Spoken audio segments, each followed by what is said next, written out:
2020년 4월 15일 수요 저녁 예배입니다. 함께 예배하기 위해서 이 시간 따로 떼어내신 성도님들에게 하나님 주시는 은혜와 평화가 함께 하시기를 빕니다. 잠시 함께 기도하시면서 선하신 주님께서 오늘도 우리 삶을 인도해 달라고, 오늘 예배를 통해서 진실한 삶의 길을 배울 수 있도록 도와달라고 함께 기도하면 좋겠습니다. 기도하겠습니다.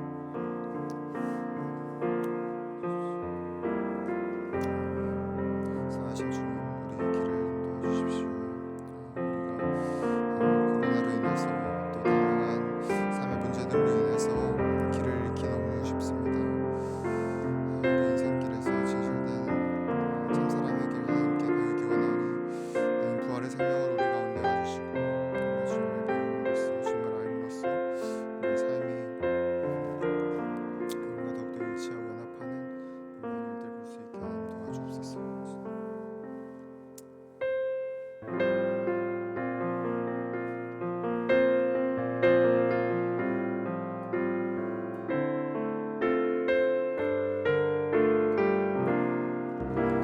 함께 찬양하겠습니다. 완전하신 나의 주, 완전하신 나의 주, 의의 길로 날 인도하소서. 행하신 모든 일 주님의 영광 다 경배함니. 완전하신 나의 주, 완전하신 나의 주, 의의 길로 날 인도하소서. 행하신 모든 일 주님의 영광 다 경배합니다. 다 경배합니. 예배합니다. 예배합니다. 찬양합니다. 주님만 날 다스리소서. 예배합니다. 찬양합니다. 주님 홀로 높이. 예배합니다. 예배합니다. 찬양합니다. 주님만 날 다스리소서. 예배합니다. 찬양합니다. 주님 홀로 높임 받으소서.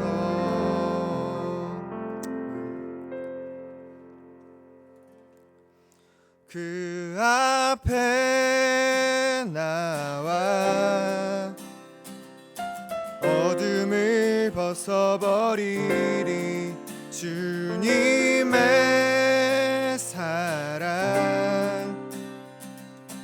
나의 삶을 숨쉬게 하네. 그 앞에 나와 어둠을 벗어버리리. 주님의 사랑 나의 삶을 숨쉬게 하네. 생명의 주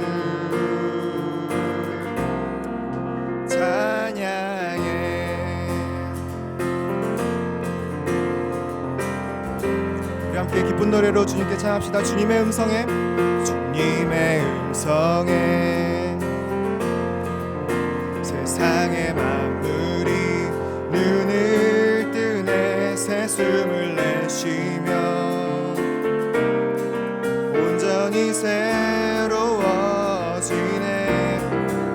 생명의 온기가 온몸에 가득히 스며드네. 숨쉬는 모든 것 빛 대신 주께 나가네. 그 앞에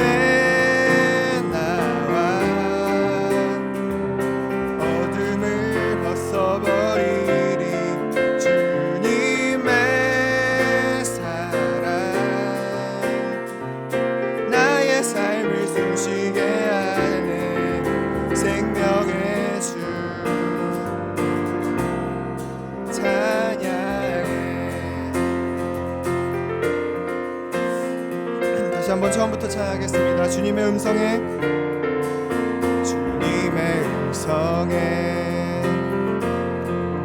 세상의 만물이 눈을 뜨네. 새 숨을 내쉬며 온전히 새로워진 기적의 멜로디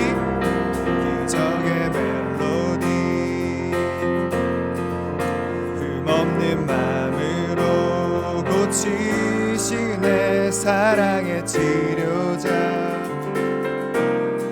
주 앞에 찬양 드리네. 그 앞에 나와 어둠을 벗어버리리. 주님의 사랑 나의 삶을 숨쉬게. 그 앞에 나와 그 앞에 나와 어둠을 벗어버리리. 주님의 사랑 나의 삶을 숨쉬게 하네. 생명의 주 찬양해.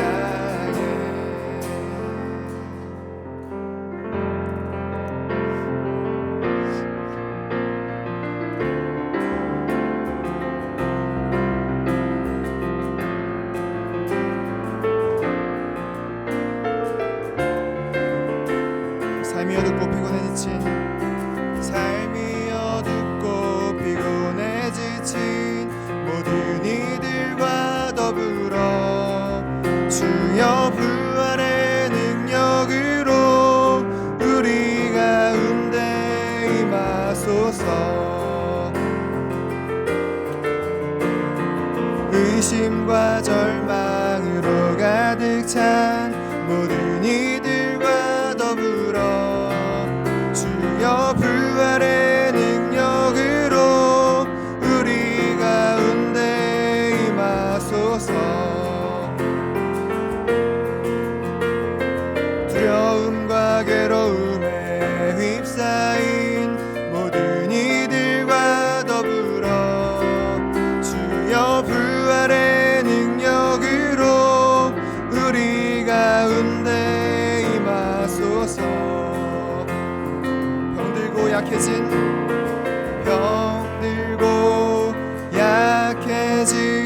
모든 이들과 더불어 주여 부활의 능력으로 우리 가운데 임하소서. 죽음에 이른 이들과 쇠잔한 모든 이들과 더불어 주여 부활의 능력으로 우리 가운데 주여 부활의 능력으로 주여 부활의 능력으로 우리 가운데 임하소서. 주여 부활의 능력으로 우리 가운데 임하소서.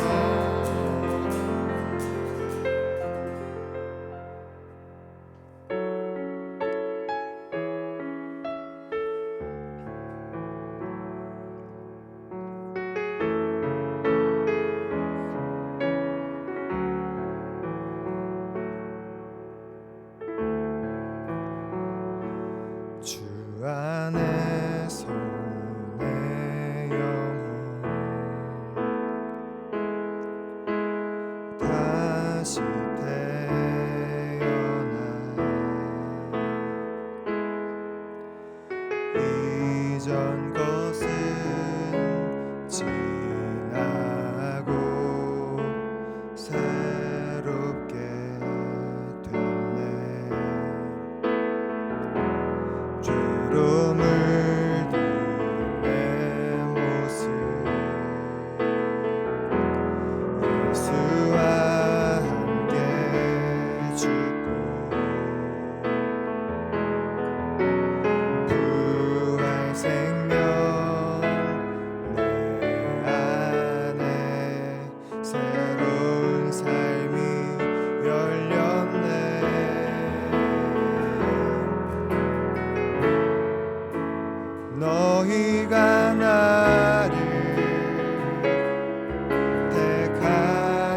것이 아니요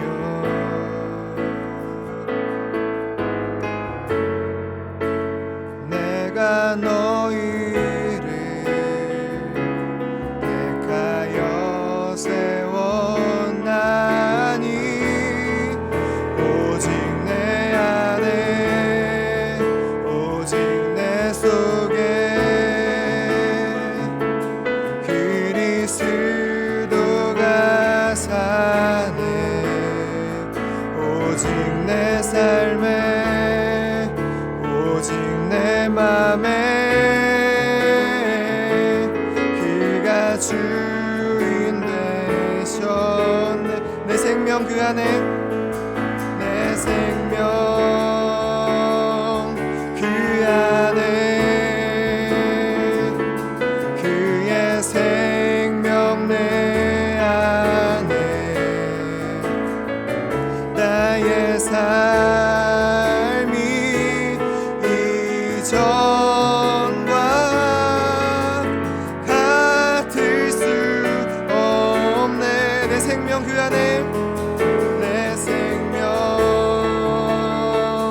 그 안에 그의 생명 내 안에 나의 삶이 이전과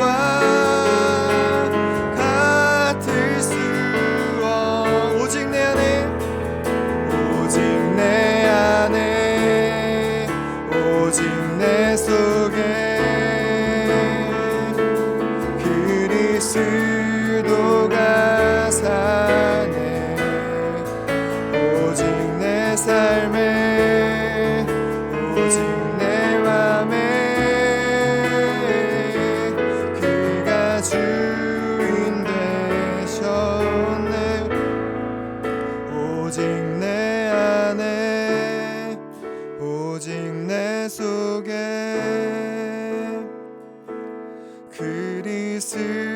그리스도가 사네 오직 내 삶에 오직 내 맘에 그가 주인 되셨네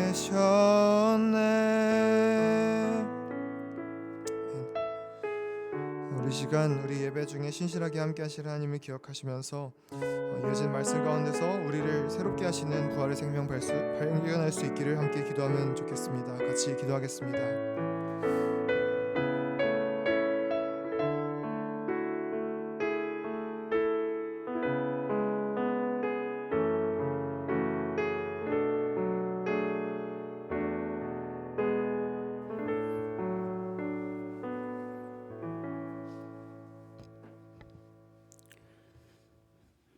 우리의 주인 되신 하나님, 오늘도 하나님을 신실하게 열망하는 주의 백성으로 저희들을 수요 예배의 자리에 불러주심에 감사드립니다. 하나님의 세계와 그 피조물들은 이 땅의 공고함으로 인하여 신음하고 있으나 우리는 부활하신 주님을 바라보며 다시금 희망을 품고 나아가려고 합니다. 오늘 온라인으로 예배드리는 정의 성도들의 각 가정마다 하나님의 말씀이 임재하셔서 부활하신 주님으로 인해 우리의 존재가 새로워지도록 인도하여 주옵소서. 예수 그리스도의 이름으로 기도합니다. 아멘.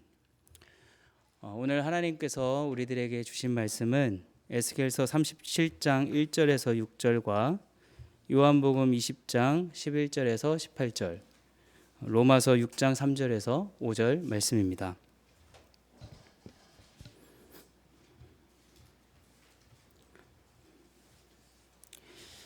제가 하나님의 말씀을 받들어 읽도록 하겠습니다.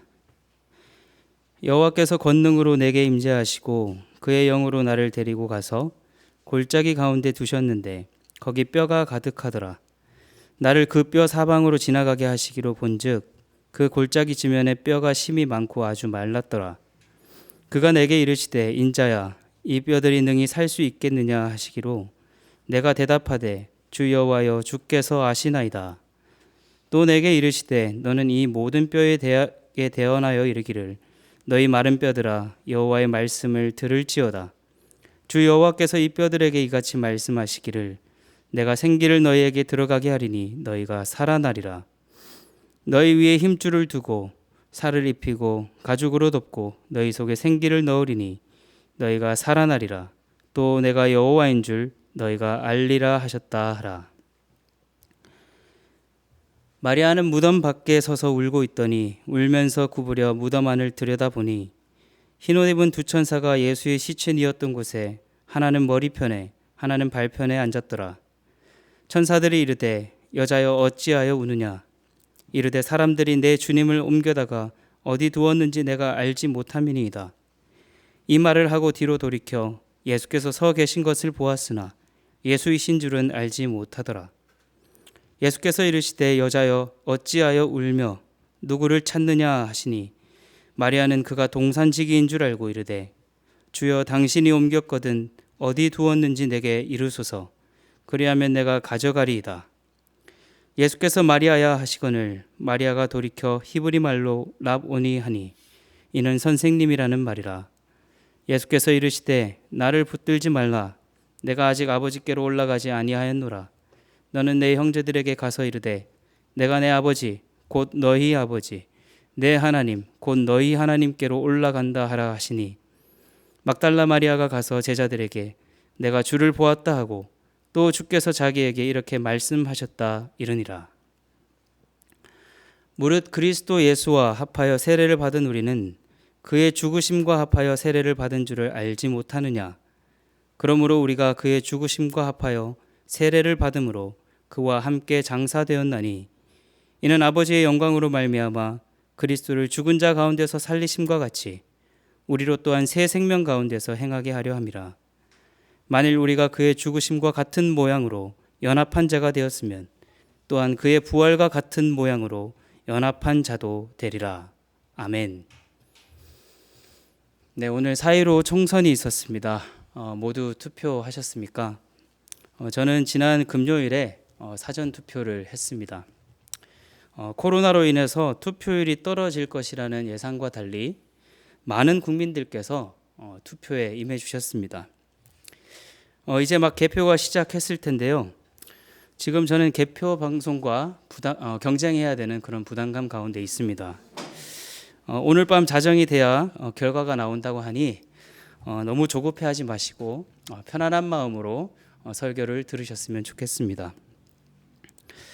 이번 총선에서의 이슈는 코로나 방역에 성공한 정부의 힘을 실어주느냐 아니면 여러 측면에서 실패하고 있는 정부를 심판하느냐였습니다. 총선을 통해 드러난 민심은 앞으로 정부의 국정 운영에 많은 영향을 끼칠 것으로 보입니다. 이처럼 한 나라의 정치는 우리의 일상과 깊이 연관되어 있습니다. 그런데 이것은 비단 우리에게만 해당되는 일은 아닌 것 같습니다. 세계사적으로 봤을 때 한 나라의 흥망성쇠는 각 개인의 삶을 좌지우지했습니다. 멀리서 찾을 필요도 없이 우리는 성경에서 그 모습을 발견하게 됩니다. 아브라함으로부터 시작된 이스라엘이라는 나라는 하나님 나라와 하나님 백성이 누구인지 그들의 삶은 어떠한지를 보여주었습니다. 또한 예언자들은 하나님 나라의 흥망성쇠가 하나님 백성의 순종에 달려 있음을 보여주었습니다. 지난 주일 우리는 참 아이러니한 상황을 맞이했습니다. 기독교 신앙에 있어 부활절은 그 핵심이자 가장 기뻐해야 되는 순간임에도 불구하고 이 땅의 현실은 그렇지 못했기 때문인데요. 여전히 코로나 바이러스의 위협이 존재하고 그로 인해서 현장 예배로 모이지 못한 우리들은 각자의 자리에서 부활을 기뻐할 수밖에 없었습니다. 어떤 교회들은 드라이브인 방식으로 각자의 차량에 탑승한 채 교회 주차장에 모여서 이 라디오 주파수를 맞춰 예배를 드리기도 했습니다. 그러나 대부분의 교회들은 우리 교회처럼 온라인 방식으로 부활주의를 보냈습니다. 그런데 또 어떤 교회들은 이 현장 예배를 강행하여서 또 안전 수칙을 지키지 않으므로 방역 당국과 갈등을 빚기도 했습니다. 부활이 가장 기뻐해야 되는 순간임에도 이 마냥 기뻐할 수 없는 현실이 너무나도 안타까웠던 지난 부활 주일이었던 것 같습니다. 그럼에도 불구하고 희망적인 것은 언제나 부활은 어둡고 차갑고 암울한 현실 가운데 찾아온다는 사실입니다. 코로나 바이러스라는 국가적, 아니 전 세계적인 위기 가운데 부활이 찾아왔습니다. 이 땅의 교회들이 함께 모여 예배를 드릴 수 없는 이 비참한 현실 앞에 부활이 찾아왔습니다. 그리고 팍팍하고 고단한 우리네 일상 앞에 예수 그리스도의 부활이 찾아왔습니다. 이렇게 한 나라의 정치와 경제 또 국민의 안전을 좌지우지하는 이 절체절명의 위기이자 또 기회가 우리 눈앞에 펼쳐져 있습니다. 그 어느 때보다도 이 부활의 메시지는 우리들에게 들려져야 되며 또 그리스도인에게 부활이란 어떤 의미인지 깊이 새겨볼 때가 아닌가 싶습니다. 구약에서부터 시작된 이 부활에 대한 기대감은 예수 그리스도 안에서 이 부활이라는 극적인 전환이 일어나고 또 우리의 삶에서 부활의 결실을 맺게 되는 것 같습니다. 오늘 말씀을 통해 이 신구약의 역사 가운데 이스라엘 백성들이 바라고 바랬던 그 부활의 의미와 또 오늘날 그리스도인 개개인에게 있어 부활은 어떤 의미인지 다 같이 생각해 보았으면 좋겠습니다. 먼저 우리 에스겔 37장은 마른 뼈가 살아나는 환상으로 유명한 본문입니다. 그래서 많은 학자들은 이 에스겔 37장이 구약에 등장하는 가장 유명한 부활 본문이라고까지 이야기합니다. 그런데 사실 이 본문의 맥락을 자세히 들여다보면 이스라엘이 바벨론의 포로로 잡혀 있는 상황에서 에스겔에게 주어진 환상입니다. 여러분도 아시겠지만 이 에스겔이 어떤 사람이냐면 줄곧 성전 중심의 신앙에 대해서 예언한 사람이죠. 그런데 그가 보기에 포로로 잡혀 있는 이 이스라엘은 부정한 상태였다라고 하는 것이죠. 왜냐하면 성전은 예루살렘에 있는데 백성들은 어디에 있죠? 이 바벨론의 포로로 잡혀가 있기 때문에 당연히 예배를 못 드리지 않습니까? 그것은 부정을 의미했다라는 것입니다. 그래서 이 에스겔의 성전 중심적 관점에서 보면 이 코로나로 인해서 성전에서 예배를 드리지 못하고 있는 우리들 역시 부정한 사람들일 수도 있습니다. 그런데 이 에스겔의 환상을 통해서 하나님이 말씀하고자 하신 것은 부정한 자들에 대한 심판을 넘어서는 회복의 말씀이었습니다. 에스겔 37장 5절에서 6절 말씀입니다. 주 여호와께서 이 뼈들에게 이같이 말씀하시기를 내가 생기를 너희에게 들어가게 하리니 너희가 살아나리라. 너희 위에 힘줄을 두고 살을 입히고 가죽으로 덮고 너희 속에 생기를 넣으리니 너희가 살아나리라. 또 내가 여호와인 줄 너희가 알리라 하셨다 하라. 이 죽음의 골짜기에 있는 마른 뼈들에게 하나님께서 명령하십니다. 힘줄을 두고 살을 입히고 또 그 위에 가죽을 덮고 그 안에 생기를 불어넣어서 살아나시게 한다는 것이죠. 이것은 마치 땅을 잃고 흩어져 버린 이스라엘이 예루살렘 성전으로 돌아옴으로써 회복된다는 것을 은유법으로 표현하고 있는 것입니다. 그 과정은 마치 썩어진 시체가 하나님의 생기로 인해서 새로운 몸으로 회복되는 것과 같습니다. 이스라엘 공동체의 회복이 죽은 사람이 살아나는 부활이라고 하는 은유법으로 표현되고 있는 것이죠. 공동체의 죽음을 경험했던 이스라엘의 회복되는 비전은 예수 그리스도의 부활에 이르러서 절정에 이르게 됩니다. 많은 사람들이 코로나 팬데믹 이전과 이후의 삶이 달라질 것이라고 말합니다. 전 세계적으로 각 분야의 전문가들은 이 코로나가 가져다 준 변화들로 인해서 우리의 삶에 지대한 영향을 미칠 것이고 그것은 이전의 사고방식과 생활 패턴을 버려야 된다는 것을 의미한다고 말합니다. 사피엔스, 그리고 호모데우스를 집필한 이스라엘의 미래학자이자 역사가인 유발 하라리는 다음과 같은 예상을 내놓았습니다. 코로나의 위기는 우리 시대에 있어서 지극히 중요한 사건이 될 것이다. 오래된 규칙은 산산조각이 나고 새로운 규칙은 아직 쓰여가고 있다. 각국 정부나 국제기구는 대규모 사회 실험을 하게 될 것인데 그것이 앞으로 몇십 년의 세계의 형태를 결정짓게 될 것이다. 우리 기독교계에서도 이 코로나에 대한 여러 신학적 반성과 전망들을 내놓고 있고 우리의 목회 환경 역시 많은 변화를 겪게 될 것이라고 말하고 있습니다. 온라인 예배와 또 온라인 모임은 더욱 강화될 것이고 또 온라인 성도 개념이 등장할 것이라고 예측하기도 합니다. 지난 성금요일과 부활주일에 가졌던 온라인 성찬 역시 논란이 있긴 하지만 계속 시행될 것으로 보입니다. 포스트 코로나 이후의 삶이 이전과 달라진 것처럼 이스라엘의 패망과 바벨론 포로의 생활은 그들에게 큰 신앙적 전환점을 안겨다 주었다는 것입니다. 에스겔은 마른 뼈 환상을 통해서 이 우상 숭배라고 하는 이 낡은 육신적 삶을 끝내고 새로운 백성, 새로운 하나님의 언약 백성이라고 하는 이 새로운 육신적 삶으로 부활하게 될 것이라고 예언하고 있는 것입니다. 유대인들이 그토록 고집했던 성전은 이 예루살렘이라고 하는 물리적 성전에서 예수 그리스도라고 하는 인격적 성전으로의 패러다임 시프트가 일어나게 된 것입니다.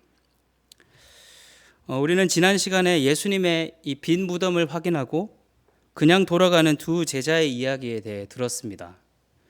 그들은 어떤 감정적 표현도 하지 않은 채 그저 무덤이 비어 있다는 사실만 확인하고 믿었을 뿐 예수님께서 다시 살아나실 것이라는 믿음에는 이르지 못했다고 기록되어 있습니다. 그런데 참 재밌는 것은 이 빈 무덤에 대한 제자들의 반응에 극적인 대조가 일어나고 있는데 요한복음 20장 10절과 11절 말씀을 제가 읽겠습니다. 이에 두 제자가 자기들의 집으로 돌아가니라. 마리아는 무덤 밖에 서서 울고 있더니 울면서 구부려 무덤 안을 들여다보니.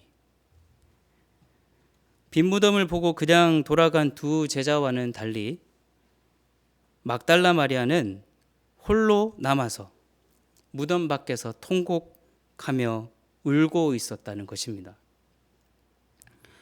최근에 하나님 나라 신학으로 읽는 요한복음이라는 책을 펴내신 김혜건 교수님께서 이 본문을 절묘하게 대조하신 대목이 있습니다. 제가 읽어드리겠습니다.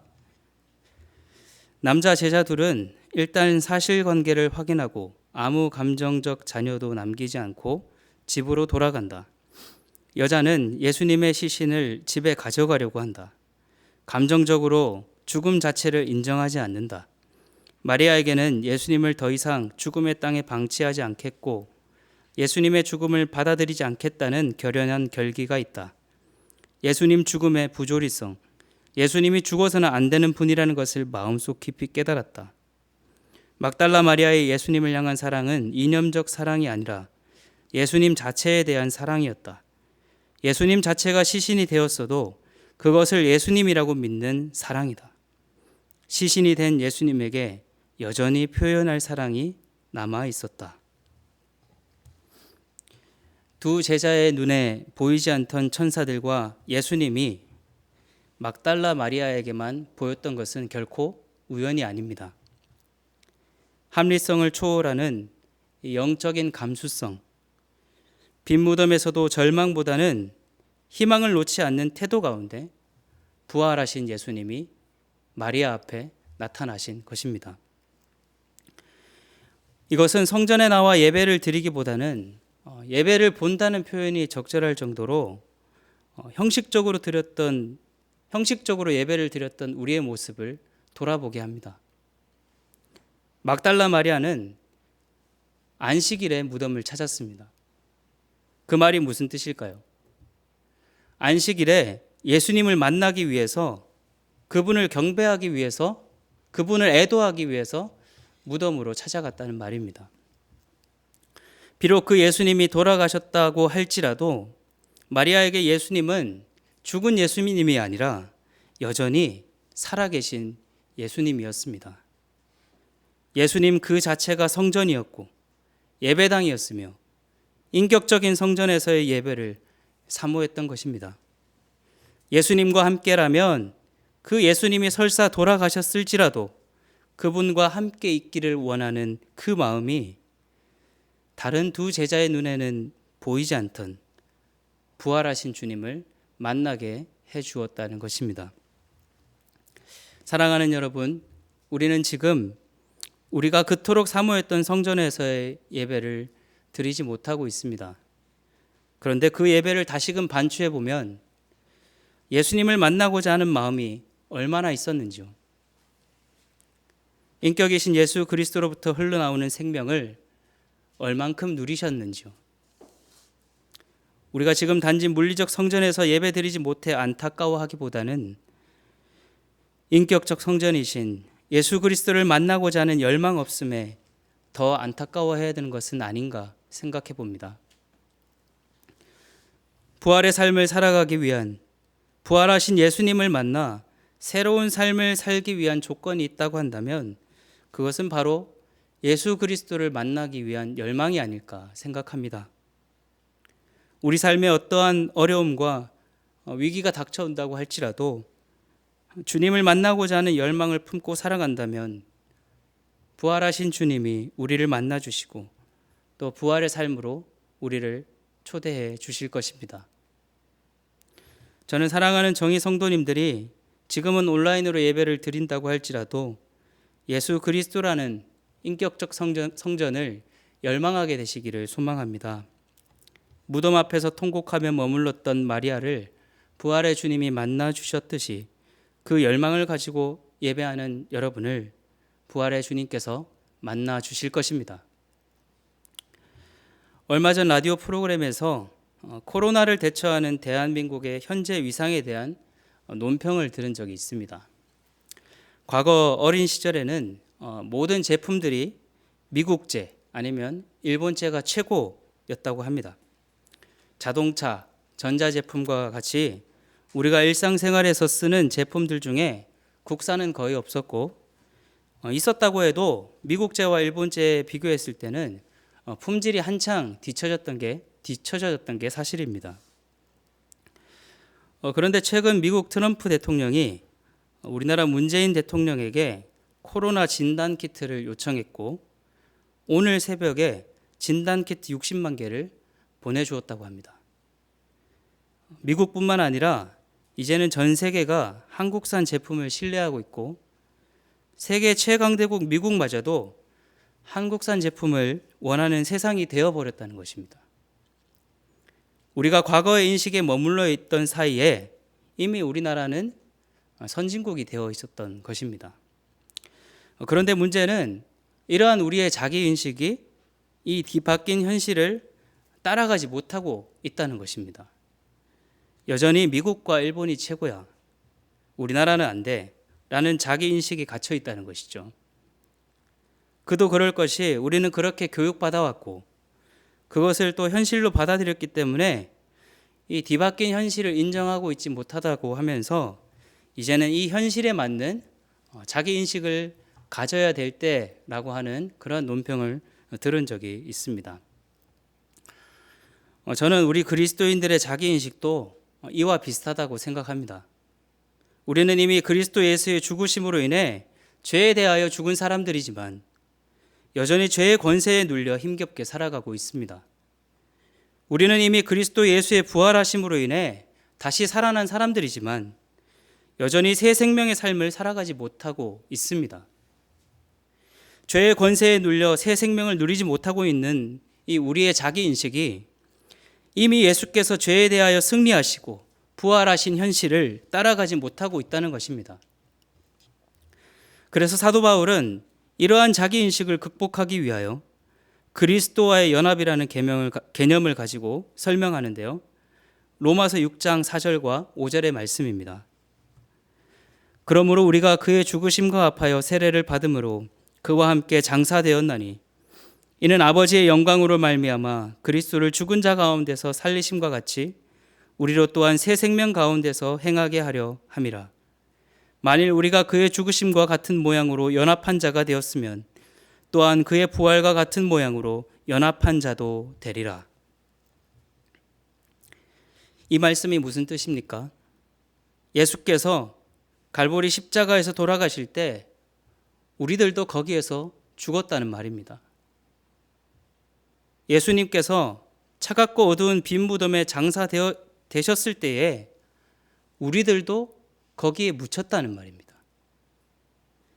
예수님께서 새로운 몸으로 부활하셨을 때 우리들도 함께 살아났다는 말입니다. 그 사실을 확인하는 방법이 바로 세례였고, 현재를 살아가는 우리들은 과거의 죄에 대한 승리뿐만 아니라 미래의 새 생명에 대한 소망을 함께 누릴 수 있게 된 것입니다. 가망 없는 죄인이라는 자기 인식이 이 부활을 통하여 새 생명을 누리는 현실을 살아가게 된 것이죠. 신약학자 톰 라이트는 세례받은 우리들의 삶이 어떠해야 되는지 다음과 같이 말하고 있습니다. 세례받은 자들은 그들이 밟고 있는 땅을 변경한 것이기 때문에 마치 새로운 나라로 이주한 사람이 그 나라에 맞는 언어를 배워야 하는 것과 마찬가지로 이제 그들이 밟고 있는 지역에 맞춰서 처신하는 법을 배워야 한다는 것이다. 부활하신 주님을 만난 마리아는 예수 그리스도와 연합한 자가 새로운 세상을 살게 되는 모습을 여실히 보여주고 있습니다. 사복음서 기자 모두 이 부활하신 예수님을 가장 먼저 만난 사람이 이 막달라 마리아라고 이야기하고 있는데요. 당시 유대 사회에서 여성이라는 존재는 하찮은 존재였습니다. 특히 법정에서 이 여성의 증언은 법적으로 인정되지 않았습니다. 구속력이 없었던 것이죠.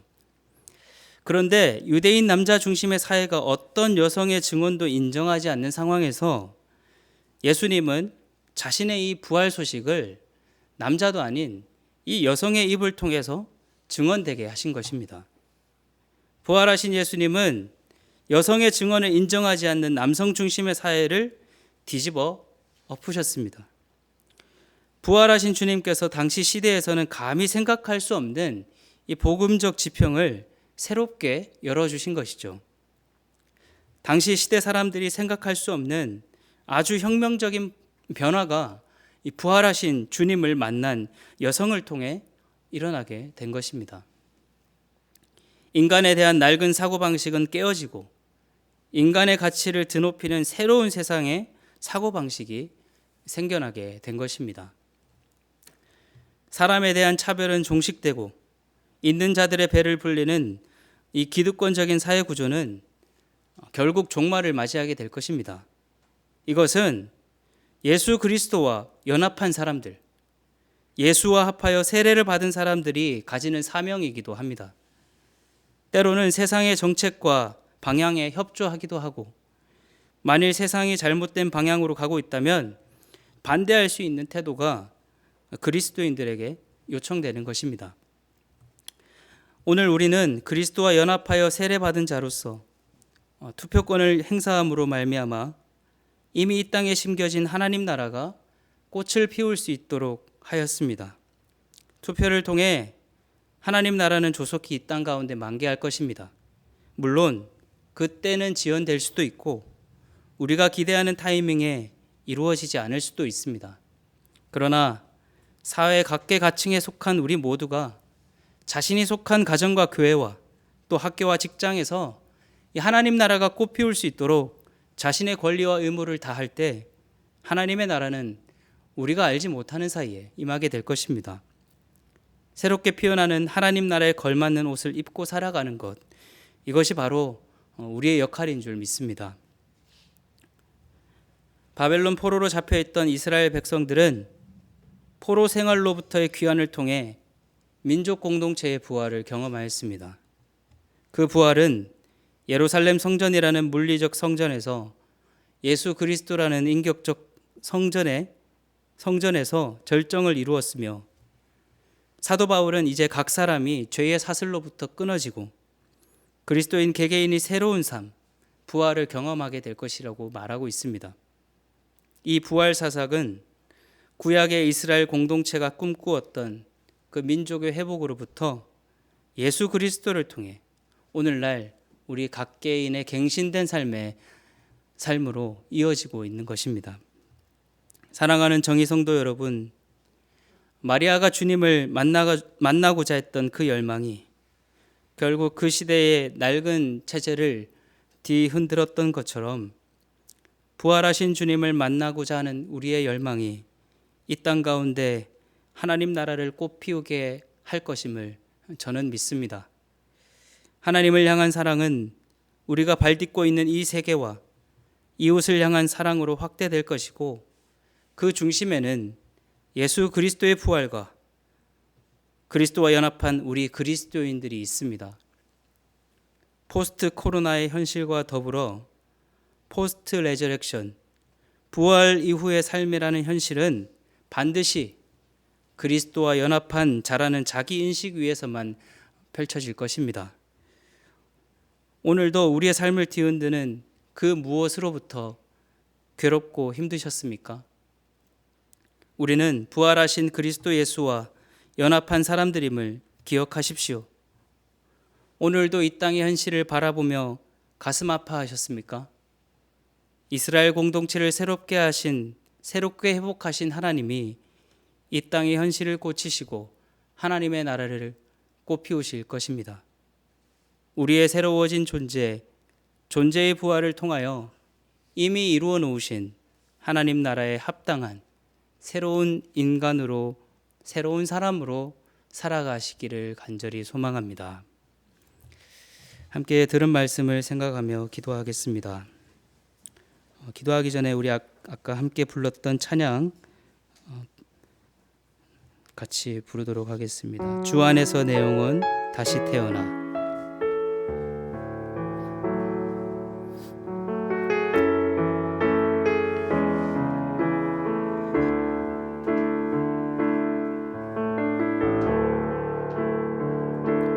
주 안에서 내 영혼 다시 태어나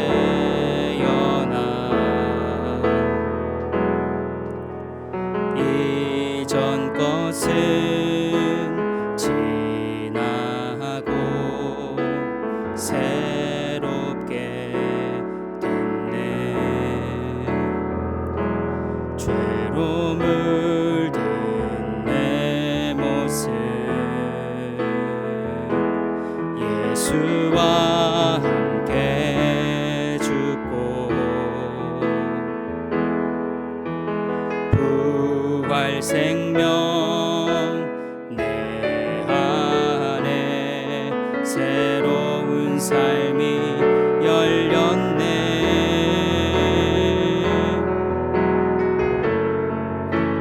너희가 나를 택한 것이 아니요